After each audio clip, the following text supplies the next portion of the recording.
Salut, c'est Jérôme, je suis très heureux de vous retrouver dans cette vidéo. Alors, dans la précédente vidéo, je vous avais promis un coucher de soleil à marée basse. Et ben, le voilà, je vous laisse en profiter. Magnifique coucher de soleil sur l'Atlantique. En face, je serais tenté de dire, c'est l'Amérique. Donc voilà, on est là au coucher du soleil à marée basse.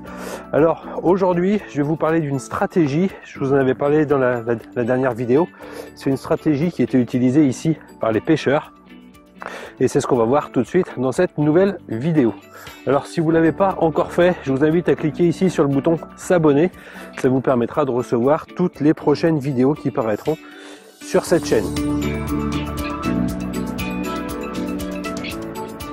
Alors quelle est cette stratégie? Eh ben, comme vous pouvez le voir derrière moi, bon, c'est marée basse, il y a des rochers, mais on s'en rend peut-être pas bien compte ici, mais ces rochers font un arc de cercle. C'est ce qu'on appelle ici une écluse.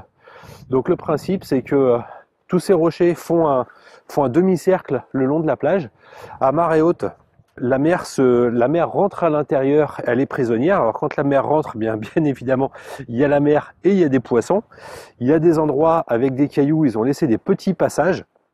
Il y a des cailloux, alors avant il y avait des grilles aussi, ils faisaient des grilles en acier pour permettre à l'eau de s'évacuer. La mer repartait et les poissons restaient à l'intérieur et les pêcheurs qui étaient des pêcheurs à pied avaient plus qu'à les récupérer. Donc voilà, alors vous allez me dire quel est le lien entre ces pêcheurs qui pêchent à pied en ramassant des poissons et l'immobilier. Jérôme devient complètement fou. Non, en fait le lien c'est qu'on va dire que les poissons ça peut être vos locataires.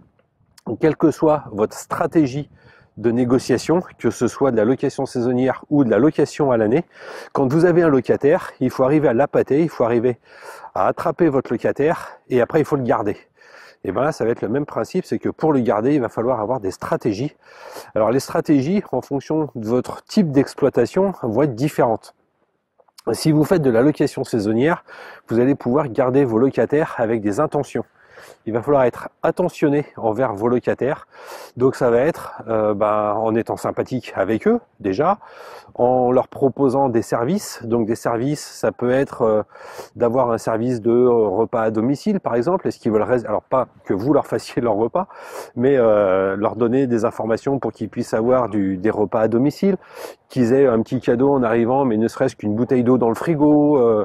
Ils peuvent avoir des petits chocolats, il peut y avoir des savons dans la salle de bain, il peut y avoir des petites choses comme ça qui vont vraiment vous professionnaliser au niveau de votre gestion locative et les clients seront contents de venir chez vous parce qu'ils savent quand ils viennent, ils ont des petits cadeaux, ça va être des chocolats, ça va être une bouteille dans le frigo, ça peut être vous mettez une petite bouteille de champagne au moment des fêtes, enfin une petite bouteille pour une demi-bouteille parce que souvent ça va être des locations pour une ou deux personnes, voilà, ça peut être des petites choses qui vous coûtent pas très cher.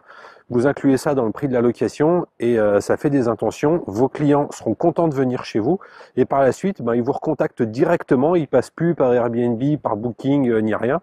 Donc ça vous évite des commissions et vous avez comme ça des clients récurrents qui viennent.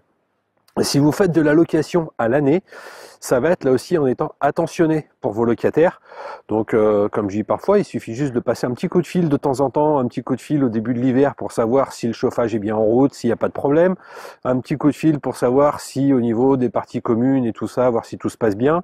Voilà, il peut y avoir plein de petites intentions comme ça. Quand vous passez dans le coin, vous leur passez un petit coup de fil en disant tiens, je vais venir contrôler que au niveau du chauffe-eau tout va bien, je vais venir contrôler les chauffages ou voilà, juste leur passer un petit coup de fil de temps en temps, être intentionné envers eux, de manière à ce qu'ils voient que vous êtes là, que vous voulez que tout se passe bien. C'est des petits détails tout bêtes, mais il faut surtout pas ignorer vos locataires. C'est pas parce qu'un locataire est chez vous qu'il est gagné pour toujours. S'il voit que ça se passe mal, si vous n'êtes pas réactif quand il vous appelle, si vous répondez pas à ses appels téléphoniques, si vous n'avez pas d'attention envers lui, ça va très mal se passer avec les locataires et après vous allez avoir beaucoup de turnover et ça va faire beaucoup de choses à gérer. Donc voilà, donc le principe de pouvoir capter un locataire, de pouvoir capter un client et ensuite de l'appâter, garder des appâts, qu'il ait toujours quelque chose à manger, un petit peu comme les poissons, qu'il ait toujours une bonne raison de rester chez vous avec vos appels réguliers, avec vos petites attentions. C'est quelque chose d'important. Donc ça voilà, c'est quelque chose qu'il faut surtout pas négliger, les locataires. C'est votre business. Souvent on va parler de bien acheter, on va parler d'avoir un bon prêt avec un bon taux dans des bonnes conditions, d'acheter pas cher, de faire une bonne négociation. Mais très souvent on néglige la partie locataire. le locataire, l'avoir, le garder, le fidéliser. C'est quelque chose aussi qui fera votre rentabilité, c'est quelque chose de super important. Donc soyez attentionnés envers vos locataires. Il faut le capter, c'est une chose, mais après il faut le garder, et ça c'est la chose la plus compliquée et la plus importante. Voilà, c'était le sujet de cette vidéo que je voulais partager avec vous au coucher du soleil, ici. Donc voilà, coucher du soleil sur l'île d'Oléron. En même temps, je sais pas si vous le voyez là derrière, je sais pas si on voit, voilà, on a la lune en plus qui est là-haut, donc voilà, on a la lune qui n'a pas rendez-vous avec le soleil, mais on a de la chance d'avoir les deux en même temps. Voilà, il fait super beau ici, il fait pas trop froid, une vue magnifique, voilà, c'est sympa. Donc je suis très content aussi de vous avoir fait profiter de tout ça. C'était la dernière vidéo de cette série de la mer en hiver. Voilà, mes petites vacances sur la plage, à la mer au mois de janvier. Une période assez sympa, il n'y a pas trop de monde et quand il fait beau, c'est d'autant plus sympa.